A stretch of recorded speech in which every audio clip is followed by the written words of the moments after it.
Welcome back to another edition of Dolphins In Depth podcast. I'm your host, Omar Kelly, and you are a Dolphins fan excited about the season opener that's about to be upon us Sunday at 1 p.m., where the Miami Dolphins face off against the Jacksonville Jaguars in what can be considered a rematch of a national championship game where Alabama's Tua Tagovailoa-led Crimson Tide lost to Trevor Lawrence and the Clemson Tigers. And right now joining me is my colleagues, Isaiah Smalls and Barry Jackson, here to give you the latest what's going on in Dolphins land. And if we're talking about the latest, we're talking about a highly paid cornerback. Barry, why don't you break down Jalen Ramsey's new deal, new extension, and the latest on the update of his hamstring injury? Well, events happened in a strange order today. Word leaked that Ramsey would agree to a 3-year, $72 million extension with $55 million guaranteed. That puts him under contract through 2028. And then a few minutes later, we got to talk to Mike McDaniel and asked him, okay, now that he has a contract, is he playing on Sunday? What about this hamstring injury? And he said that he wouldn't tell us if he knew, but he honestly does not know. So just to clear one thing up, there was no hold-in with Ramsey. The hamstring injury is legitimate. He explained it to us at his locker today. He said this is new for him. He obviously would like to play, but the training staff is being cautious. And then he said something which I thought was telling, guys, with regard to his availability Sunday. He said, we'll see. But the interesting thing was he said we have 2 games in 5 days. He says that has to be factored in. So that would lead, I think, some people to believe maybe they'll have him sit out on Sunday and play Thursday against Buffalo. That's certainly not a sure thing. We'll see if he's able to suit up for both. But he was non-committal about Sunday, and he did emphasize the importance of the whole 2 games in 5 days thing. So that made me a little cautious. So should they hold him out for Sunday? Hold on, Barry. Let's time out. Okay. Are you a believer, and Isaiah wants your answer, was this a hold-in or no hold-in? I don't think it was. I think he was. I think this hamstring injury is very legitimate. Like, you can hear everybody, when anybody talks about Jalen Ramsey, you hear how much of a practice player he is in terms of somebody that just loves the game of football, who wants to go out there, who wants to be on the field with his guys. So I don't think this has anything to do with the money. Like, look, like he's, as you guys were talking about in the media room today, like this is a man who has a Hall of Fame resume, right? Like, I don't think he gains necessarily anything by sitting out for this money, I just think it was kind of serendipitous, right? That's he gave $55 million in guaranteed money. He gained a lot.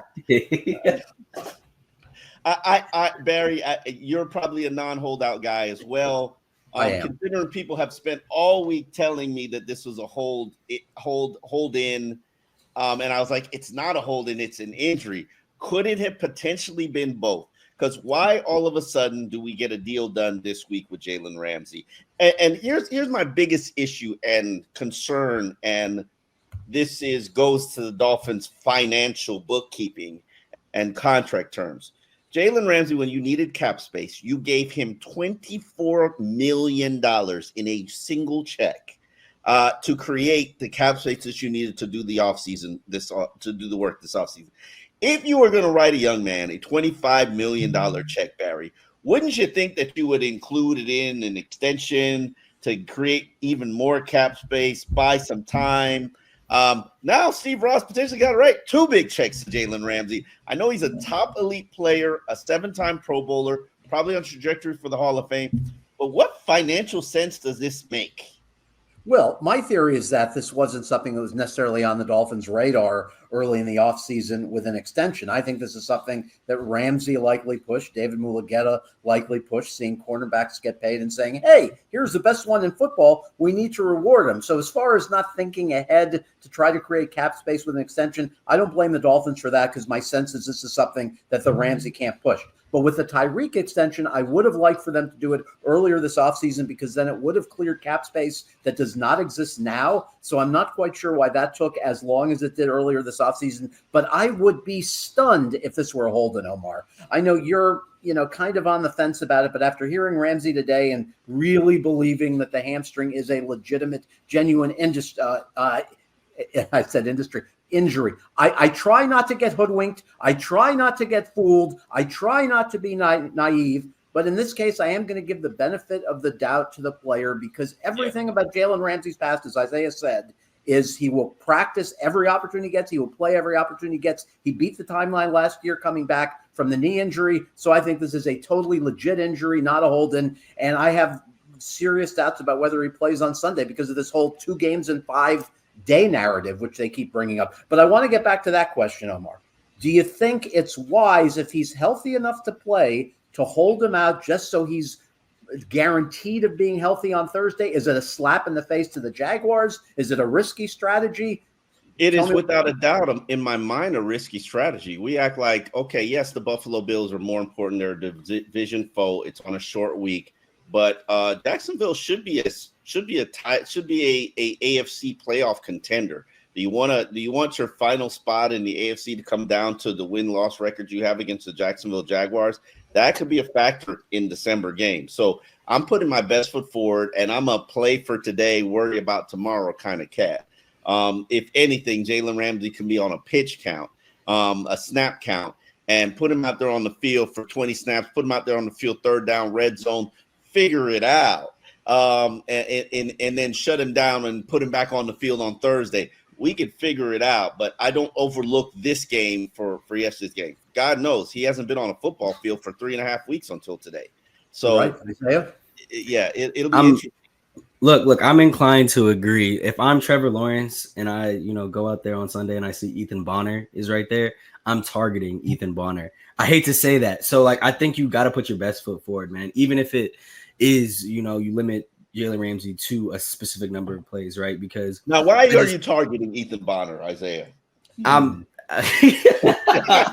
know what you want me to say. But you're not gonna get me to say it. I'm targeting him just because he is an undrafted prospect in year 2 who has never started an NFL game. That's so why I'm just saying. So it's Kader Cole. Look. I'm talking about a player on the outside who's going to be guarding arguably my best receiver, right? Tap dance for me, Isaiah. I just want to. I want to try him. I want to test his gangster. See what he's about. So I think you got to play for the day. You got to worry about tomorrow when tomorrow comes. Yeah. I play him Sunday. For the record, let's clarify this. Ethan Bonner is one of the last of a dying breed, or they've been dead. He is resurging them.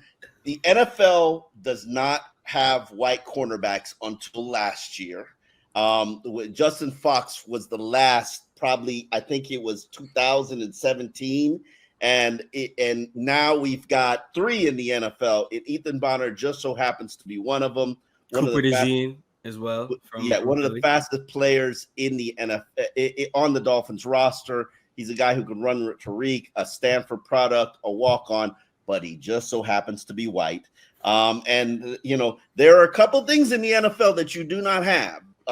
You do not have, before Christian McCaffrey, there were very few white running backs, and there were no white cornerbacks. It just was not the players of that shade. They were going to play other positions, other sports, not cornerback. So the NFL, this is a comeback. Ethan Bonner's part of a comeback. I have news, guys. I feel like having that ESPN Sports Center music, but we don't have it, so we're not going to give you it. So Jalen Ramsey listed as questionable just now at the time of taping. Malik Washington is out for the game with a quadricep injury. I want to add this, Omar. I'm with you. I say you play Ramsey on Sunday if he's able to play. I don't like this idea of, holding him to a game that might be more difficult. Jacksonville has a good offense. They've got legitimate receivers, obviously, with Gabe Davis and Christian Kirk, and certainly a quarterback who's very capable of doing damage with Trevor Lawrence. They've got a run defense that was solid last year. So I would play him Sunday if he's able to play. It's just a risk you take. It's part of football. If he re-injures it, he re-injures it. But I'm not doing this thing of waiting until Thursday and risk potentially being 0-2, and then your season's off to a terrible start. If he's healthy to play Sunday, you play him. Definitely. Let's go over some of the other injuries that could impact this game. And guys who are coming back. Aaron Brewer. I always say it wrong. The starting center, he is back. Said he had surgery. He's got a pin in his hand. Says it feels like new right now. He's going to be snapping, and he's really the biggest addition to the offensive line. And then we've got two guards in terms of Robert Jones, who's going to be starting at left guard, and then Liam Eichenberg, Barry. Mike McDaniel gifted you an answer to a question he would usually avoid, trying to tell not to tip off his hand to the Jacksonville Jaguars. But Liam Eichenberg's going to be getting that start at right guard. We shall be riding the Eichenberg Express in 2024. Let's see how that ride goes. Teron Armstead obviously is going to be the anchor of that offensive line. Isaiah, how concerned or are you not about what the Dolphins will put on the offensive line on the field? I mean, with Eichenberg back at the right guard spot, I think they're okay. Obviously, you would love to have Isaiah Wynn out there, but he's not healthy, right? So I think right now this is their best offensive line that they could have put out. I prefer to have Eichenberg at that right guard spot instead of him playing in a position that he doesn't necessarily like at center, right? So look, you try it, you see how it looks week one. Of course, Brewer hasn't gotten as many snaps as you would have liked in the preseason leading up to game one. But look, man, if he's out there, and obviously Tua's comfortable with him, look, you got to play him. And now Eichenberg's back at his position that he feels happy at, and then you just got to go with what you got. And we'll see, how good they are. Armstead talked a lot about Hines Allen and Travon Walker and what they can do. But I think this team is going to be ready for sure. Yeah, as far as the offensive line goes, I think Liam earned the job. He was one of their best offensive linemen in camp. Heck, McDaniel said he was one of their best players in camp, which I know raised all of our eyebrows. But he's earned this opportunity. He's played well at right guard. Let's not confuse with how he played at center against good teams like Buffalo with how he played at right guard. He was a very competent right guard last year. Even though Lester Cotton acquitted himself nicely in preseason, Eichenberg has earned this opportunity, and he says this is where his NFL future is at. So you invested a second-round pick in him. You traded a future third to be able to move up 5 spots to get him from 50 to 42 a couple of years ago. You have to, in year 4, give him one final year to see what is he. Is he an NFL starter, or is he merely a 6th, 7th, or 8th offensive lineman? And obviously, Rob Jones has been decent in preseason. That he's going to have a chance as long as Isaiah Wynn is injured. And if he plays well, he'll keep the job after Wynn returns. So the Dolphins made the conscious decision, as you guys know, not to spend in their interior offensive line except for Aaron Brewer.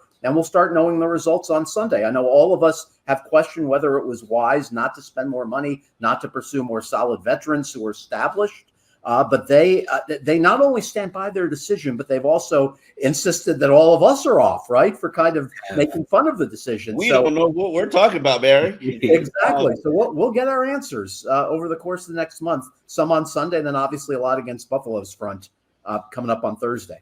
Yeah, as much as I make an issue about the interior of the offensive line, and yes, that's been an obsession of mine since 2007 with this organization. Who remembers Justin Smiley, who played about 5 good games for the Miami Dolphins? I do have some concerns about the defensive line. They're relatively thin. And right now they've got 5 veterans on the 53-man roster.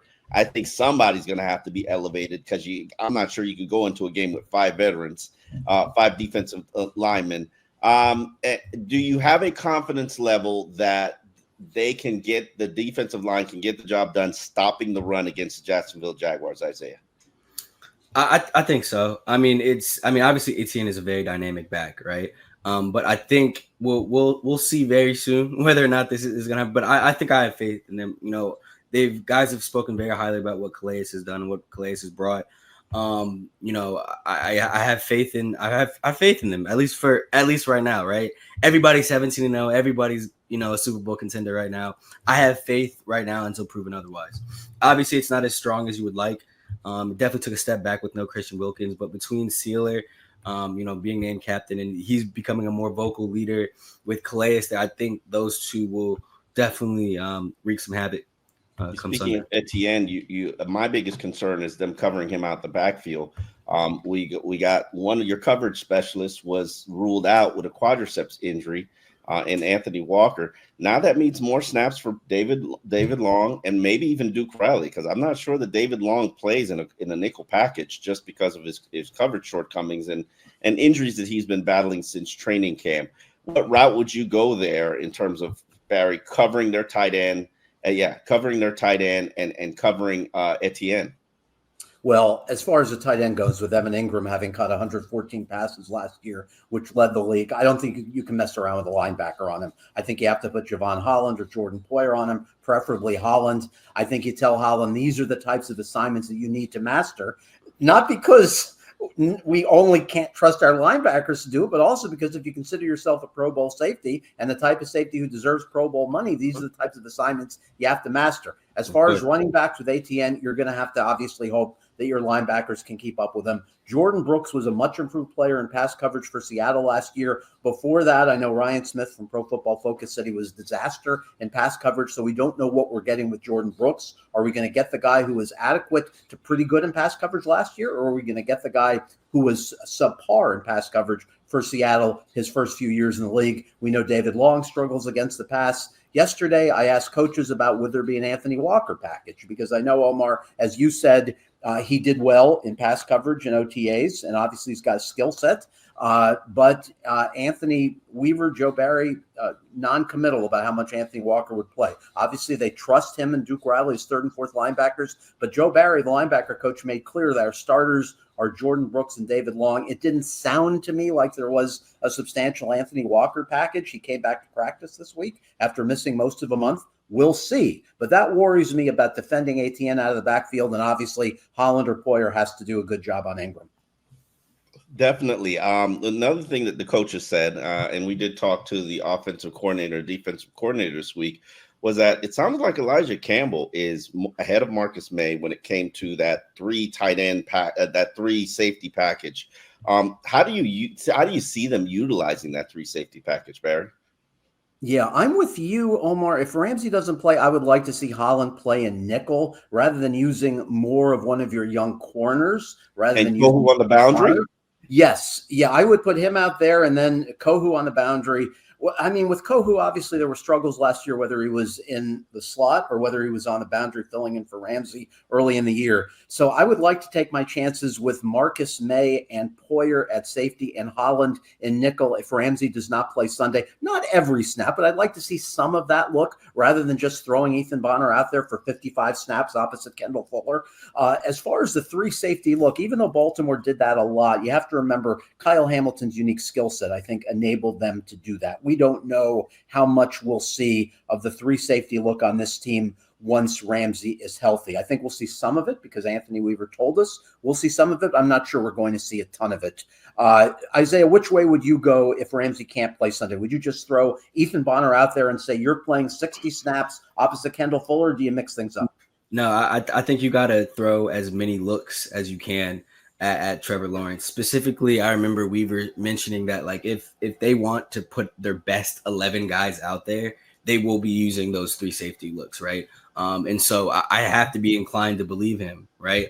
Even though he spoke very highly of Ethan Bonner and even Storm Duck, he even mentioned Storm Duck could see some snaps too on Sunday if, Ramsey's a no-go. But I think just because of their youth, and you want to, I don't think it's always right to throw them right in the fire. Fire by trial. They say that that's the best way sometimes to learn. Man, Ethan Bonner played in a playoff game in 23-degree weather. He's fine. He did, and like you hats off to that man. But are you willing to potentially risk going, starting the season 0-2 if you don't play Ramsey? I'm not willing to take that chance. I think if Ramsey's willing to go, you throw him out there. If he's not ready to go, I think you try to confuse Trevor Lawrence as much as you can, right? And by just throwing as many different looks at him. I mean, of course, this is year 4 for him. He's not necessarily a new quarterback in the league, but I know with younger quarterbacks, you want to throw as many defense as you can at them. And I think, throwing somebody like Marcus May out there who has been a starter for the last 7 years. All of his NFL games. Exactly. The first game he played in his NFL career where he did not start. So. Exactly. And so just knowing that and knowing what you have there, you want to make sure that he gets in the game, gets some looks, and you'll try to figure out a way to do that, especially if Ramsey is a no-go.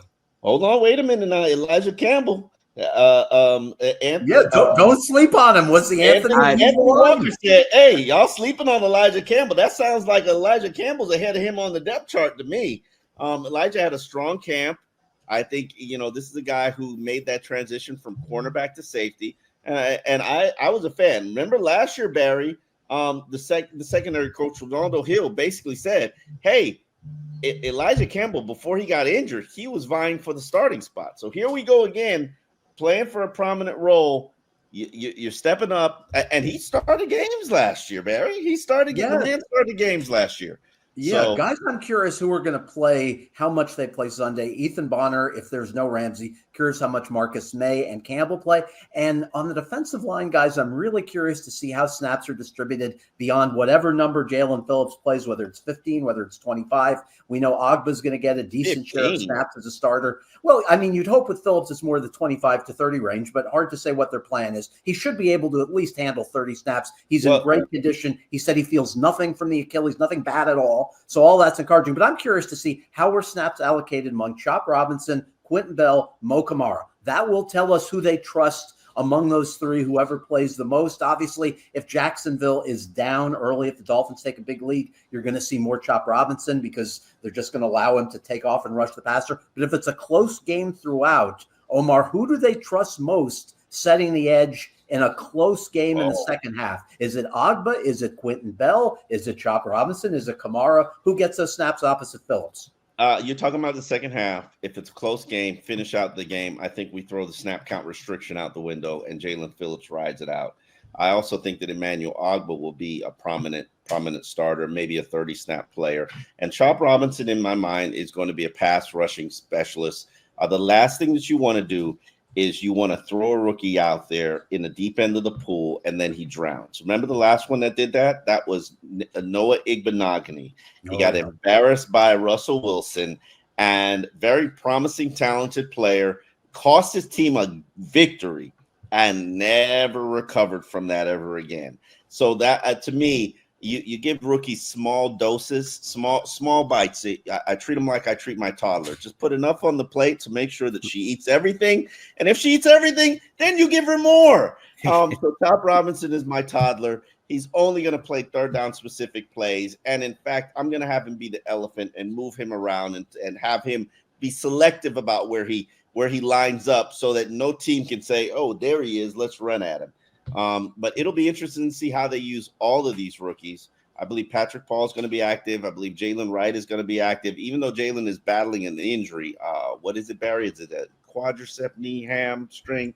Jalen Wright is he's not on the He hasn't been on the injury report, even though you saw protection. Yeah, he's not. He hasn't. You saw him wearing something Monday, but he hasn't been on the injury report. He says he's good to go. He says he's going to feel nervous in his first NFL game. He says it's going to go away as soon as he gets contact. The question with Jalen Wright is there a package carved out for him, or do you already have enough? How many people do we have to create packages for, Barry? There are a lot of people, John, who's at the front of the list. But, I mean, did Wright show you enough where you say we need to create opportunities for him as a third or fourth running back? Because we know there is a role for Jeff Wilson. If they need a hard couple of yards on third down, he's always a good option. Not saying they'll necessarily go to it, but he's always a good option that's out there for you. So even if, let's say, Jalen Wright is third on the depth chart, do you create a package for him, or do you say, no, we're riding with Mostert and with Devon Achane with our carries? If he was 100% healthy, and I know he does not have an injury status on the depth chart on the injury report, but we have all seen him rehabbing. Going back to last week, there's something there. I put him on ice. I activate Jeff Wilson. I make him wait. I make him get healthy. I make him get hungry, and then I put him out there. But I look at him as the very perfect backup for Raheem Mostert because they have a very similar style. They both play with power. They both have good hands. And I think Achane's package is Achane's package. Boy, look at me talking about packages again. But I do disagree with you, Barry. I mean, Mike McDaniel's only one man. How many packages is this guy going to have to create and build to I think you give Jalen Wright. He's got a little bit of Devon's package. He's got a little bit of Raheem's package, and that's what he does. But to me, the new package is the Jonnu Smith package, the F back package, the H back package, whatever you want to call it, which utilizes Jonnu Smith, Alec Ingold, your Pro Bowl fullback, and then Tanner Conner. That's the package based on what I've seen in training camp and what I've seen in the exhibition season. I'm excited about. Tanner Conner broke his ribs, probably would have shown you more than he did in the Atlanta Falcons game. That's who Tanner Conner is. So I'm not even sure that I'm going to say that this is all Jonnu. I think the Dolphins have a couple of players that give you some very favorable matchups, and it will be an interesting element to add to this wide receiving core. Speaking of the wide receiving core, we know that Jalen Waddle and Tyreek Hill were battling injuries this week, even though they did not surface on the practice report, on the injury report. Is this a game where you think you're going to have to elevate one of your practice squad wide receivers, whether it be Robbie Chosen or Eric Uzukama or I forget who the other new guy, Estridge. The Estridge from Seattle. Yeah. I say yes, has to be Chosen. Isaiah, what do you think? Yeah, definitely Chosen. You want someone who has that familiarity with your offense, and that's the guy. But just to circle back to the Jalen Wright thing, because I wrote about that earlier this week, I do think that they have packages for him. And why do I think that? Because Tua specifically said that. He said that there will be some Achane type packages for Jalen Wright. And, I think that's the beauty of having as many dynamic skill players as the Dolphins do, right? And a creative mastermind like McDaniel at the helm, right? Like you create all these different packages just to try to get these guys the ball, right? And so I think this is the position that he wanted to be, and he wanted to have more weapons, right? They wouldn't have gotten Jalen Wright if they didn't believe in his ability, right? And so, of course, I'm not saying he's going to be taking a bunch of snaps from Achane and Mostert, because those are obviously McDaniel's guys. But I think definitely maybe 10 snaps, maybe. I'll say 7-8 snaps on Sunday for Wright. 7-8 snaps from Achane and Mostert? No. From Wright. That's how many snaps. I'm saying 7 or 8. 7 or 8 snaps taken away from Achane and Mostert. I think they're gonna. Achane's gonna be out in the slot a little bit, to start the year, just to try to, you mentioned the wide receiver health with Waddle and Tyreek, just to give him a slight break. He might be out there in the slot. My dog's jumping up on me. My bad. But yeah, I say 7 to 8 snaps, 5 to 7, 5 to 8. All right. So Barry, this game, a talented team, a team that made the playoffs the last 2 years. There are tons of talented players on the Jacksonville Jaguars roster. I don't think they're going to be a team that's going to melt in the heat, considering they also practice and play in Florida. Tell me which matchup concern you the most about Sunday's game. Well, I have obviously great trust in Teron Armstead, and I think Austin Jackson has earned trust because of how he played last year. All that being said, anytime you face a combo of edge rushers who had 27.5 sacks last year, you have to take notice. With Josh Hines-Allen, with Trayvon Walker, they combined for the 27.5 last year. They're going to be a handful, so that concerns me some. What concerns me more is Eric Armstead, the former 49er who is now in the interior of Jacksonville's defense. How will Miami's revamped interior offensive line handle him? Will Aaron Brewer, who allowed 6 sacks last year, among the most of all NFL centers, coming off a month with a hand injury, is he going to be able to handle Armstead? Will Eichenberg and Jones give enough support if Armstead's able to generate a pass rush? So that would be my biggest concern heading into Sunday. Yeah, and what about you, Isaiah? Big matchup concern for you, or a matchup to exploit? I want to focus on the Jaguars offensive line versus the defensive line for the Miami Dolphins. Look, there's some new pieces on the Dolphins offensive line with Calais Campbell. I want to see, obviously, playing against the Dolphins offensive line. He looks great, right? He looked good in the minimal snaps we saw him in some of the joint practices. However, I want to see where he's at, right? I think, for them to win the game, it's always one in the trenches, right? And so for both him and Sealer to put pressure on Trevor Lawrence, I think that, speed him up. He has some new weapons. I think Christian Kirk and Ingram are 2 guys from last year, but Gabe Davis is new. Brian Thomas Jr., the rookie, is new. So I just want to see the defensive line, put pressure on Trevor Lawrence, speed him up a little bit, have him running around. That's who I'm looking for. Yeah, my biggest matchup concern is is Poyer versus Evan Ingram. I he's that good from a coverage standpoint. I believe he had 101 passer rating when thrown at. 68% of passes thrown at him were completed. That's not a player that I want to be in these safety matchups with. And if they go to the 2 tight end sets, that's a dangerous weapon that you can exploit and you can target. Also think David Long is a liability versus Etienne if you get Etienne out in space. So those are 2 matchups that I think the Dolphins have to be concerned about. But that's what good coaching does. Good defensive coordinators are able to mask your team's deficiency. So let's see if they're able to do that.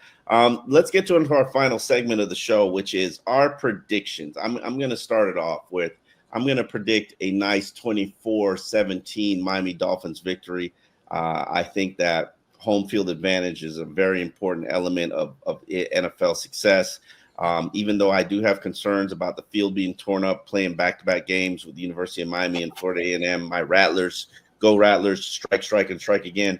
I do have concerns about the field conditions, but I do believe that the Miami Dolphins home field advantage will give them that edge. And I think Tua is going to redeem himself against Trevor Lawrence, who he lost to in his first matchup as a rookie in that Brian Flores special teams collapse up in London. Tua's like, yeah, Brian, you couldn't get the job done, but I sure could. I'm going Dolphins 27-20, but I do it trepidatiously. I have a bad feeling about this game because of Ramsey's status. And also, I think we've come to assume the Dolphins are going to get off to hot starts. I'm worried that if they lose Sunday on a short week, the portent of facing 0-2 with this schedule in December, that scares me to death. So this season could unravel quickly if they don't take care of business on Sunday. So I am very nervously going with the Dolphins, but I don't have a strong conviction about Sunday. Isaiah? I too was going to say 27-20 Dolphins, but so just for parity, I'm going to go 23-27 Dolphins. Okay, definitely. And your reasoning? For me, I know I've asked Tua and McDaniel about this all week about the Tua revenge game. And they both downplayed it. I asked around the locker room, everyone downplayed it. But I think as a competitor, right, you look at Trevor Lawrence, you know, I think their situations are so comparable considering both are on a Florida team, right? Both had coaches early on that weren't the best for them with Urban and Jacksonville and Flo down here in Miami. And now they're at a point in their career where they both just got the big payday, right? Who's going to be the better quarterback? They both have a lot to prove this year, right? Obviously, Tua wants to build on his, pass. I think he was a passer leader last year, best offense. He wants to build upon that. Lawrence obviously had a down year last year. He was in the Pro Bowl before that, made the playoffs before that. But so I think I'm not really buying the it's not a big deal. I think Tua wants this game because of the past, the 2019 college football playoff loss. And it's not a great Jacksonville secondary. He's going to be going against a subpar Jacksonville secondary. Exactly. So that's the reason why I pick Miami in this game, even though I'm worried. Guys, I got to leave you with one final thought. I'm watching last night. How in the world can this Dolphins defense, or frankly, most any defense in the league, but how can this Dolphins defense stop either Baltimore or Kansas City? They need to be so lucky with injuries. When they face them, if they face them in January, they need to have Chubb. They need to have Phillips. They need to have Campbell upright at 37. God forbid if anything happens to Zach Steeler or to Jalen Ramsey later in the season. Barry, or beginning the season, and I'm about to say we're getting ahead of ourselves. The Ravens and the Chiefs. Well, I saw them last night. I'm thinking, how the hell are the Dolphins going to stop either of these teams? But you know what? You can say that for 25 to 29 other NFL teams too. It might be the 49ers. Who knows? Maybe Dallas. Yeah, but it shows you have to keep up with them, and that's the thinking behind the contracts for Tyreek and Jalen and Tua. It's a league where you have to score, and that's the Dolphins' only hope to compete with these teams if they outscore them, at least in my view this year. Yeah, definitely. Well, the Dolphins In Depth podcast, we will be back after the game on Monday to recap everything we heard from the team, the coaches, the players inside the locker room. Hopefully you'll be tuned in, and see you Monday.